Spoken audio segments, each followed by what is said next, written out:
আজ প্রায় কন্যা শিশুরাই লাঞ্ছিত, উপেক্ষিত, ধর্ষিত। তাই কয়েক দিনের ধরে ভাবছিলাম এই লজ্জাজনক ঘটনা কিভাবে আপনাদের কাছে নিয়ে আসি। লজ্জায়, ঘৃণায় বলতে খুব কষ্ট হচ্ছিল। কি দোষ ছিল এই সকল নিষ্পাপ ফুটফুটে শিশু কন্যাটির যে তাকে অকালেই অনেকে ঝরে যেতে হচ্ছে। তাই আজকের এই বিশেষ টিপসে আপনাদের সকলকে স্মরণ করিয়ে দিই, সতর্ক থাকুন এবং মন দিয়ে শুনে প্রত্যেকের পরিবারের এগুলোকে সুরক্ষিত রাখার জন্য আমার খুব করজোড়ে অনুরোধ রইল। যদি কারোর উপকারে আসে তাহলে সাবস্ক্রাইব করে রাখবেন এই চ্যানেলটি এবং অন্যের উপকারে সাহায্যের ধার বাড়িয়ে দেওয়ার জন্য শেয়ার যত পারে করবেন। ছোট থেকে আপনার কন্যা অথবা পুত্র সন্তানকে গুড ব্যাড টাচ সম্পর্কে শেখানো খুবই জরুরি। প্রাইভেট পার্টস নিয়ে জানানো খুব জরুরি, যেন তারা কিছু হলে শেয়ার করতে পারে।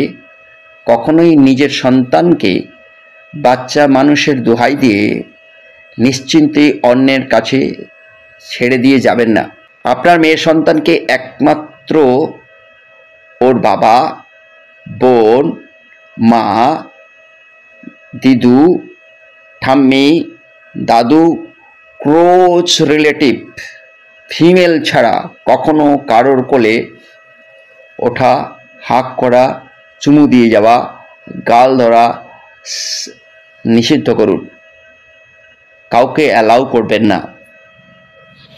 আপনার কন্যা সন্তানকে কখনো কারোর কোলে বসতে দিবেন না, বিশেষ করে পাবলিক ট্রান্সপোর্টে, তা সে যতই ক্লোজ হোক না কেন। একমাত্র ওর বাবা, বোন, মা, দিদু, ঠাম্মি, দাদু, ক্লোজ রিলেটিভ ফিমেল ছাড়া। অনেক শিক্ষিত মানুষ সেটা বুঝতে চায় না। কারো বাচ্চাকে ফিজিক্যালি আদর করার জন্য বাচ্চার প্যারেন্টসের কিংবা বাচ্চার পারমিশন নেওয়া খুবই জরুরি। এখন আর আগের দিন নাই। কার মনে কী আছে আমরা কেউই জানি না। আগেও অনেক বাচ্চার ফিজিক্যালি অ্যান্ড মেন্টালি নিজেদের আত্মীয়, বন্ধু, প্রতিবেশী দ্বারাই অ্যাবিউজ হয়েছে, কিন্তু ভয়ে লজ্জায় বলতে পারেনি। কিন্তু এখন ব্যাপারটা অনেক বেশি প্রকট। যারা ফ্ল্যাট বাসায় থাকেন, দারোয়ান, কেয়ারটেকারের সাথেও মেয়েকে প্রয়োজন ছাড়া কথা বলতে দেবেন না। নিজের হাজব্যান্ডের কলিগ, প্রতিবেশী, বন্ধু তাদের থেকেও নিজের মেয়েকে সেফ ডিস্ট্যান্স বা কাটছি মেনে চলবেন। কোনো কলিগ বা শুভাকাঙ্ক্ষী মেয়ের গাল ধরতে চায়, সেক্ষেত্রে সচেতন বাবা মা হিসেবে আপনি তৎক্ষণাৎ বুঝিয়ে বলবেন, আমার মেয়ে কমফোর্ট ফিল করছে না। আপনার মেয়ে অনেক লাজুক প্রকৃতির হলেও বা মিশুকে হলেও তাকে গল্পের ছলে বুঝিয়ে বলবেন কিভাবে এই ধরনের সিচুয়েশনকে ওভারকাম বা স্কিপ করতে হবে। চেষ্টা করবেন মেয়ে টিউটর রাখতে।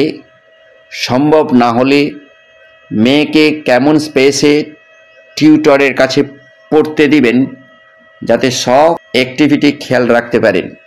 যতটুকু সম্ভব চেষ্টা করবেন আপনার কন্যা সন্তানকে আপনার সাথেই রাখতে। একা একা অন্য বাচ্চাদের সাথে বা গার্ডিয়ানের ছাড়া ছাদে, গ্যারেজে, প্রতিবেশীর বাসায় খেলতে পাঠাবেন না। একইভাবে অন্য বাচ্চাদের সাথেও আপনার আচরণ যেন এমনিই থাকে। মনে রাখবেন, নিজের ক্যারিয়ার থেকেও সন্তানের সেফটি আগে।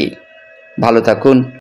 আপনার কন্যা সন্তানকে সুস্থ রাখার জন্য সমস্ত ব্যবস্থা এবং চিন্তার মধ্যে রেখে রণকৌশল সাজিয়ে তাকে সুরক্ষা দেন, এই আশা রেখে আজকের এই প্রতিবেদন শেষ করছি। নমস্কার।